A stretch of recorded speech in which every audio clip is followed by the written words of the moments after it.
Ladies and gentlemen, fellow traders and investors, welcome to the program. Okay, we got a lot to talk about this week. A lot's gone down. We're going to talk about the stock selling off last week. We're going to talk about the flash crash that we had on Monday. Stocks tanked big time. So we're going to also talk about the relative strength of the dollar and the 10-year yield and the future outlook possibly. So let's start out with this. Okay, right here we have the SPY representing the S&P 500. Okay, last Friday we ended up right here. Monday, stocks came all the way down to, you can see here I have a blue line. This is 10% off from the all-time highs. So a 10% down is a nice correction area because all we've been doing is going up, up, and up.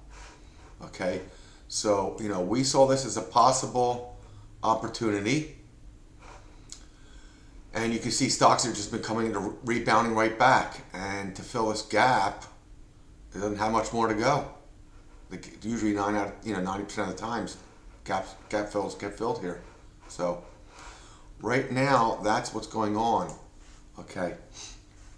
Now, also, what happened on this flash crash on Monday? What was part of the carry trade? If you're not sure what that is, where people borrowed money from Japan, it had a very low interest rate. They come over here, buy stocks, and we have high interest rate, so therefore you're able to make money. But Japan raised their rates, and people had to get out of their trade, and plus there's some profit taking, and that's what is to be expected. So now we're going to talk about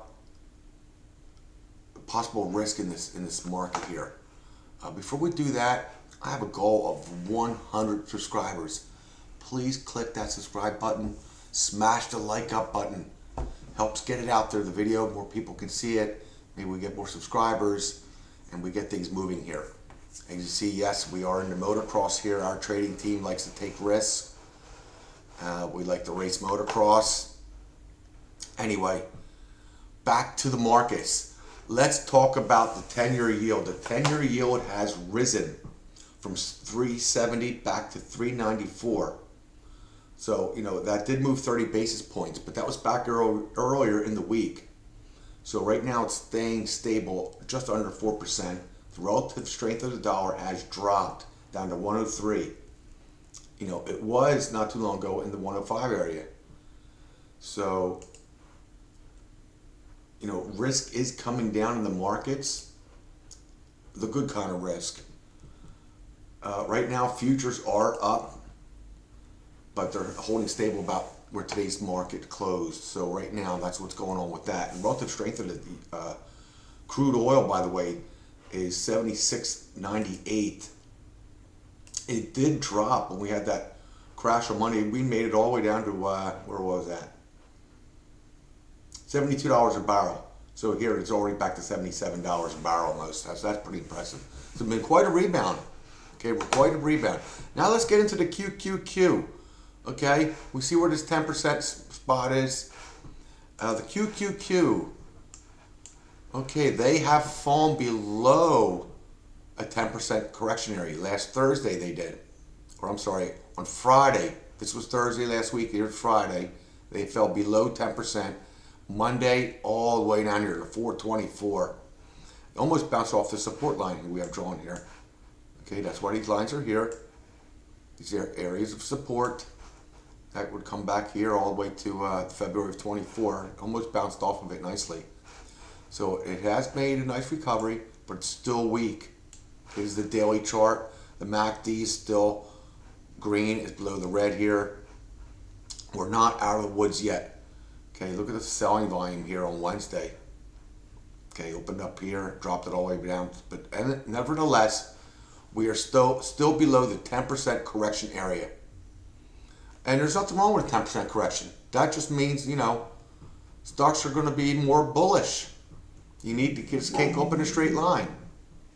So that's what we get about the QQQs. Let's take a quick look at, let's take what they always refer to as the Magnificent Seven, but we'll go take a look at Tesla real fast. They had a drop off but not as far as I thought they could have gone. So they're holding $200 right now, which is not bad. They're holding $200. Fell down to about what, 182. Nice rebound. And let's take a look at them up here. Okay, now we got Apple. You can see all these dropped off quite significant. So Apple dropped off, but a great rebound. Okay, Microsoft. These are the other 6 that are like really holding up the Qs. The NASDAQ. So again, but nice rebound, nice rebound. Google is rebounding as well. I know their earnings, their outlook, and plus they got some lawsuit against them, but they're rebounding. Look, bounced right off the 200-day nicely here. The green line's the 200-day moving average. And Nvidia, okay, bounced almost off that 200-day moving average. Went down to about $90. But right now we're at 104, so it's the holding $100 area. Meta had a really nice bounce, if you ask me. Look at this, all the way down to 451, all the way back to 517. That's a big turnaround. They rebounded probably the most. So you had this big gap up after earnings. So Meta's doing good. Amazon. Okay, Amazon, I know you guys can't see this too well. And we'll make this a little larger. Here we go. Amazon took a big hit. Their earnings, their outlook. Monday, the stocks really came down a lot, 451. We're below the 200-day moving average right now. Okay. And there you go. Now you can see it. We are below the 200-day moving average. Okay, which is right around 180, 169. So Amazon they're hurting. They're probably the weakest right now, that and Tesla. Now let's talk about Palantir, by the way. That was a really nice move here. They had that where they died off here on Monday. I did not buy that, but that was a nice dip down to support of 2181. Beautiful rebounds back. Now yesterday, I was fortunate enough to catch this trade. They had a huge day here. Look at this, opened up at 26.97, closed at 29.28. Big move for day traders. This was a nice. Let's take a little look at that. We'll go to a 5-minute chart. So that would have been right here. The thing just went straight up all day long. A little bit of a pullback and back up again. Did I capture the whole move? No, but that's not necessary. I did get about 90 cents out of it per share, which ended up being about 2% move, so about 2%. So Palantir has really been strong. Okay, when we go back to this, they're already touching. They're at resistance right now at $30. Their all-time high is 45, but that was for a very short day here. So for a few days, we were in that $38 range. 33 complete rejected. So we are at some serious resistance right now. So we're going to go ahead and let's draw a line on that real fast.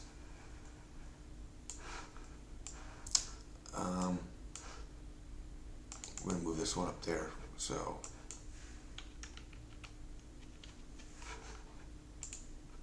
right, that's going to be that's where we're at right now. We have to go over that, see what happens. 28.78 was resistance. It blew by that, so we'll get rid of that line. Anything else to take a look at? Well, let's take a look at oil. Oxy. Okay, Oxy. On Monday, they did go below support, but boy, did that bounce back fast. $56 is support. And it really, well, it made it down to about 55. So, yeah, $1 below. It's not bad. That was pretty impressive. Nice rebound on oil. Okay. Netflix. Still in this uptrend. Yeah, they've been selling off down here. Now it's bouncing back. But when we zoom back, look, we're still in an uptrend here. This line was drawn a long time ago. This thing's just going straight up. Okay, pretty impressive. Not bad at all. Let's take a look at communications here. Verizon. Okay, again, all over the place. These yields earnings came out, wasn't good, dropped off. But that gap, look, and actually made it filled right here. Filled that gap. If you would have bought this dip. So that's interesting. Other than that, that's about it for now. We'll wait to see what happens this weekend. If there's going to be any retaliation if the Iran and Israel war, that will always affect the stock market. Where are stocks going from here? I think they're going to stabilize and maybe dip some more. They're going to be very volatile for this month, in the month of September, October. I think things are going to end up bullish again. We'll have to see again. It's my speculation, but I'm following the 10-year yield and the relative strength of the dollar. That's where we're trying to position ourselves to tell us what the Fed's doing, the Federal Reserve. Okay, they're buying it all. So we'll keep you updated on that, and thank you for watching the program, and have a great weekend.